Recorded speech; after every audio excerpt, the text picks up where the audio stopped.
Hello, everybody, and welcome back to Daryl D TV. My name is Daryl D, and this is part 9. We're at part 9 of my Richard Corben comic book collection. Uh, if you're new to the channel, I just been documenting my journey finding all of these Richard Corben comic books. Richard Corben happens to be my favorite comic artist. Um, and I just been on this quest to find every book that he was a part of in comic book form, for the moment anyway. And we are at number 9. If you haven't checked them out, go back and check out episode 1 through 8, if you will, and check out some really cool books that I've acquired over the last couple years now. So I got a nice little stack I want to show you guys today. Some really cool stuff. And let's get started, okay? So, first up the bat, we're going to start off heavy. I found Bigfoot number 1.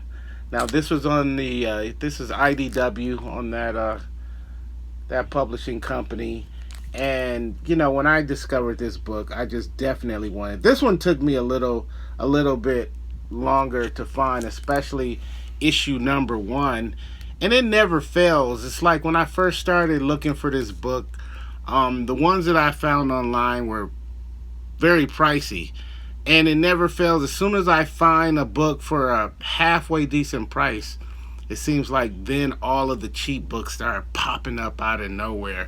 So after I actually purchased this book, then I started finding the whole runs for, real reasonable prices. And there's only 4 issues to this run. Short, limited run, but cool book. I'm looking forward to reading that. Haven't yet. Next up, we have Jim Lee's C-23. Now, I have shown another book, another C-23 book on a past video, and I've mentioned then that this is probably my least favorite Corben art. These were just Corben on the cover, not Corben inside. But if you take a real close look at that, that doesn't look like that classic Richard Corben, that we're all used to seeing. So, and these books are like really cheap. I think I might have found, I think the one I showed in a past video I found in a dollar box somewhere. But this one wasn't much more than that. A buck or two. It was probably $3 at the most. These books are not sought after very much at all. But hey, it's Richard Corben, so you gotta have it, right? Next up, really exciting book for me. This is issue number 4 of Horror in the Dark on the Fanagor Publishing, Corben's company, and this was only a 4-issue run of this title, and this completes my run. So I have every issue of Horror in the Dark. These are not cheap books either, so I had to patiently wait for some decent price ones to come along, and finally completed this run. Love this the fonts, the lettering, if you will. Just, he really knocked this one out of the park. Those of you who are familiar with that know what I mean. On the Fanagor press, you can't go wrong with Fanagor. Speaking of Fanagor, we have issue number 2 of the self-titled Fanagor label. Classic Corben horror there. This was early 70s, I believe, that this came out. But I think there's one more Fanagor book that I'm looking for. I can't remember if I think it's number 2, if I'm not mistaken. It's the one with the chick tied to a tree or something. Once I get that one, then I'll have all of those in that run. But I was very happy when I got my hands on this. Can't remember exactly where I got that from. Now this next one, It's probably one of the last Corben books that I found from this stack. This is very interesting. I just found out about this on accident. I think I saw something on a video or something, but this is actually Buffy the Vampire Slayer. And I guess this particular book, there was a number of different people who worked on them. And down here, if you look right down there, you see Richard's name. And I'm going to pop this open. I'm kind of curious as to exactly what his input was here, because there's multiple artists who worked on this book and multiple writers who worked on this book. And this, I guess it kind of goes everywhere. I think there's several different stories in here. You can see all that different stuff going on in there. So let's just take a quick look. Yeah, there's multiple stories in here. Oh no, what it is it's one story, but different artists and writers pop in and out at different times. That's what it is. So we have here on page, what page is this? Starting with page 6, Corben does 1, 2, 3 pages of art on here. It's an interesting concept. So he does this page. We got that page there that he does. And then the very next page, we got that one too. And then the story continues, but just with different artists, different artwork. Interesting concept. I've never heard of that before, but hey, whatever works, right? Now this next book, I guess I kind of got taken a little bit. Quite often when I look for Richard Corben, I'll just put his name in different websites if I'm online, and whatever happens to pop up, that's pretty much how I go by, finding different books from him. So I find this book, and in the description, Rook, by the way, in the description, this is not his art on the outside, but he's featured on the inside, supposedly. So I grabbed it, and it has his name in the description, Richard Corben, blah, blah, blah. So I figured, okay, cool. But let me show you what's actually in here, which is why I say I kind of got taken on this one.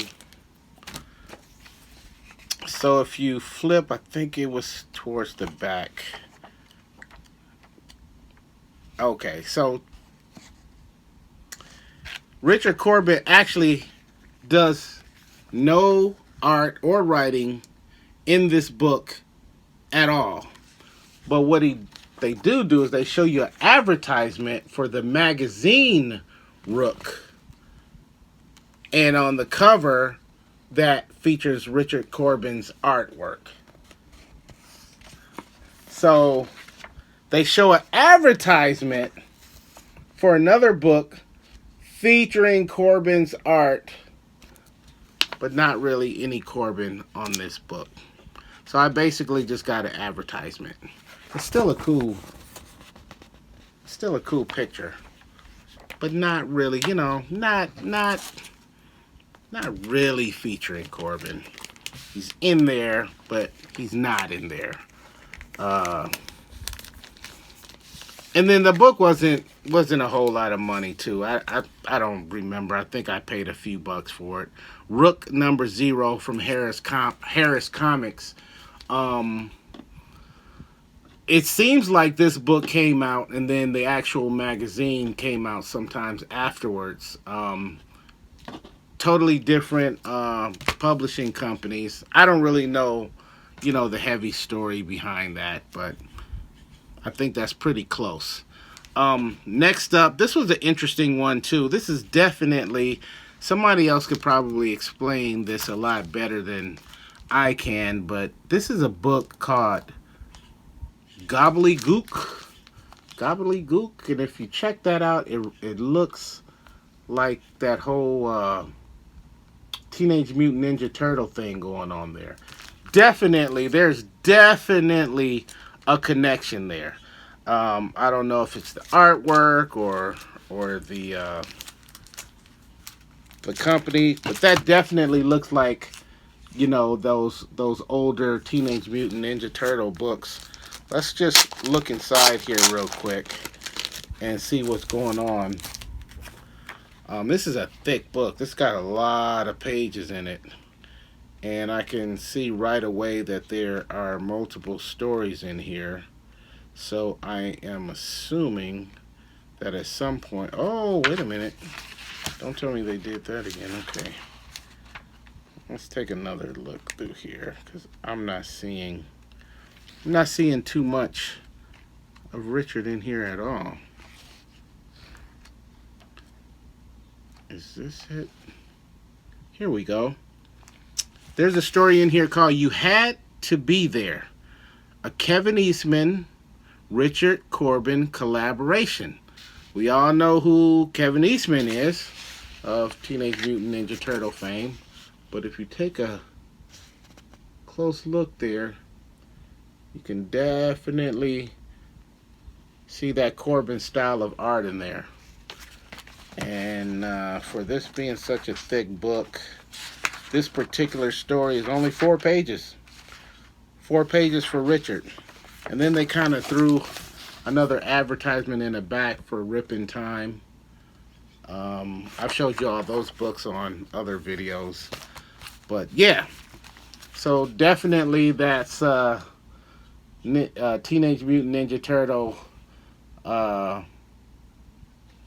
crew, if you will, doing their thing. Nice wraparound cover. This is not Corben's art on the outside, by the way. Just featuring him on the inside. And moving right along on that same path is Teenage Mutant Ninja Turtles number 9. Number 9. Now this was one of those books I found out about a long time ago, maybe a year ago. I was in a comic book shop in Kalamazoo, Michigan, and they had just gotten in an entire run of the first series of Teenage Mutant Ninja Turtle books. And this book was in there. And they were all mint-condition books.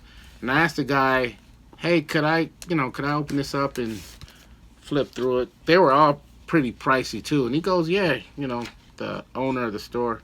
He goes, yeah. I said, or when I opened it up to see exactly, what Corben did inside here, I discovered that at the end of this book, what actually happens is there's an excerpt of Rip in Time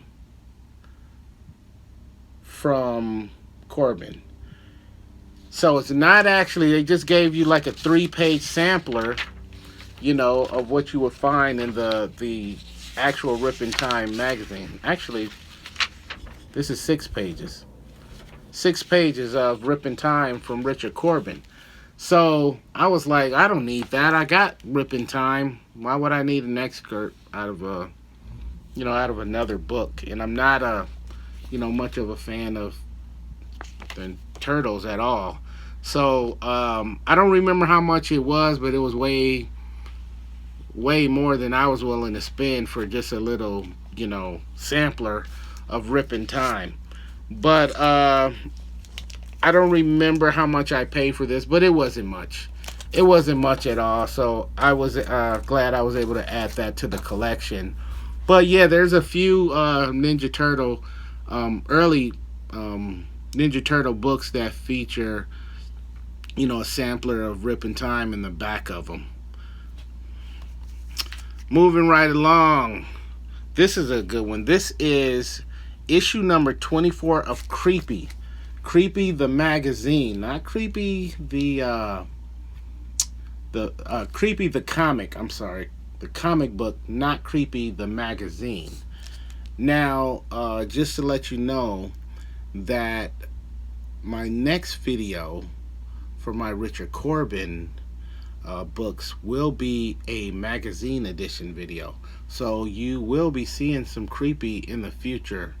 So look out for that. But right now we're gonna talk about this comic book form of creepy. And man, look at that cover. That cover is wow. Now Richard did not do this cover. This is Ryan Brown. But that cover is wow. Another book, just like the magazine, multiple stories, multiple artists and writers. And Corben, is he by himself here in this one? Dan Braun and Richard Corben work together in this book. But these creepy comics has some of the craziest covers. I think I have there's one or two others in this pile that I want to show you guys. So yeah, and those were hard to find. Like I believe I found one out in the wild, and then the other two I had to find online, one or two or something like that. Up next, old school underground comics, issue number 5 of Slow Death, one of the more popular of the underground comics from back in the day. And of course, Richard Corben was featured in a handful of Slow Death books. So that's cool. Here we go. Another creepy. Issue number 9. Creepy. Bruce Jones worked with Richard Corben in the story in this book. Check out that cover. I mean, look at these two guys. Out probably trying to hunt some deer or something. And they walk into this situation. You know, I'm not a hunter, and I'm certainly not trying to go shoot some animals. But if I'm walking through the woods and I see that, it's time to get back to the city. You know what I'm saying? So, yeah, another creepy. I forgot where I got this one. I think I found this one online, definitely. And I believe, if I'm not mistaken, I bought that from the same person that I bought issue number 10 from. And let me state too, this was not a Corben cover. He's just featured on the inside. The same thing with this book. No Corben on the outside, but definitely on the inside. And let's see, Corben works with John Arcudi, Arcudi.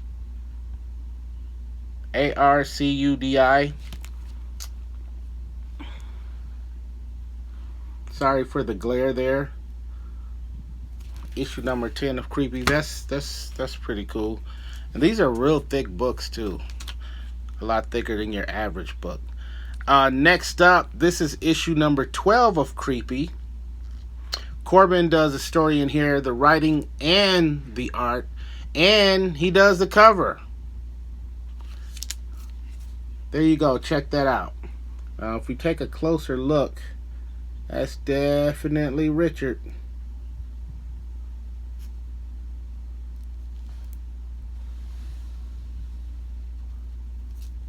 And I think with the books that I've shown in previous videos, these books would complete my Richard Corben creepy comic book run. So I have all of the creepies featuring Corben in comic book form. Next up, I want to show you issue number 3 from DC Vertigo of Weird War Tales. This was a 4-issue series, and I believe I showed you issue number 4 in a previous book. So issue number 3 completes that super small run from Weird War Tales. Up next, we have a one-off. It says issue number 1, but there was never another issue that I'm familiar with. This was from Blackhorn Publishing. This is Twisted Tales 3D. And this book originally came with a pair of 3D glasses. I do not have those glasses. They weren't in the book at all. but this was only a one shot. All of the pages are like that, blue red. You can barely look at it. It doesn't make much sense if visually if you don't have the 3D glasses on. But this one was kind of hard to find. You don't see this one pop up very often at all. And trust me, I've been looking for these books in multiple stores here in Phoenix. In the metropolitan area, there's a number of stores. There's probably at least 20 shops. And I've been to all of them looking for some of these books. So, and then I never found this one. I never saw it, for any price in any condition. So I ended up getting that online somewhere. Next up, from 2013, we have Liberty from the Grave. I did show you one or two other of these books in another video. And I found out that the books, I've shown two of these in previous videos. And I recently found out that the two I showed you were actually the same book, just with two different covers. So that was a interesting discovery. But this is another one. Multiple stories in here. They kind of jump all over the place. And Richard is definitely represented in here. Plus, he did the cover. And if you look at this guy or chick or whatever it is, man, if that's not Richard, I don't know what is. Those didn't really have an issue. I'm assuming maybe one per year. I don't know a lot about that title, but I think there was one for 2013, and 2014, if I'm not mistaken. Okay, back to IDW with Bigfoot number 2. Now, I showed you number 1 earlier. In a previous video, I showed issue number 3. This was a 4-issue series, and this is issue number 4, which completes that 4-issue run for me. So this batch I'm showing you today completed a number of runs that I was looking to complete. So that's cool. Kind of looked like that Predator scene, huh? Up next, we have issue number 5, old school, going back to the underground days of Hot Stuff. Issue number 5 seems to pop up like crazy. I'm still looking for, I believe, issue 1 and 2, if I'm not mistaken, which I can't, it's really hard to find those. I probably have 5 copies of issue number 5. This one is everywhere, seems to be readily available just about anywhere. So, but nonetheless, I'm happy to have gotten my hands on it. Up next is another old one from back in the day. This is Up from the Deep. This was a one-off book. I'm not sure what this is all about.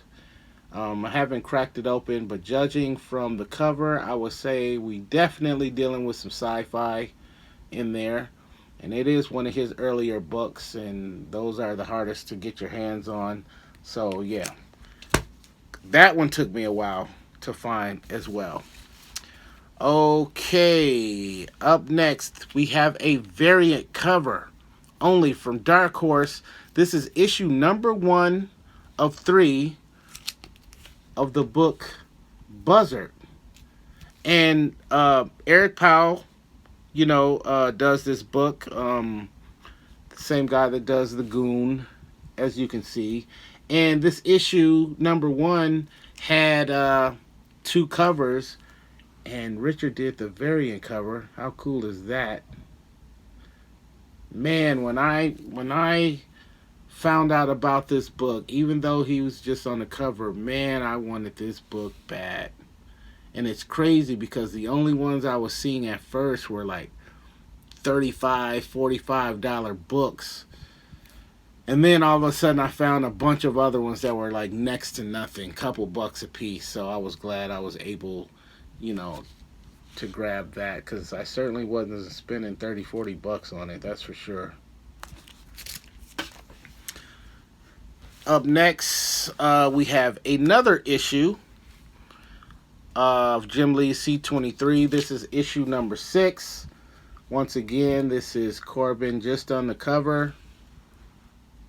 Doesn't look like him, but that's Corben.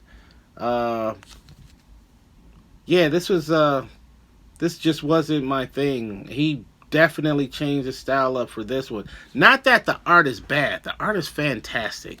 It's just not, what we're used to seeing from Corben.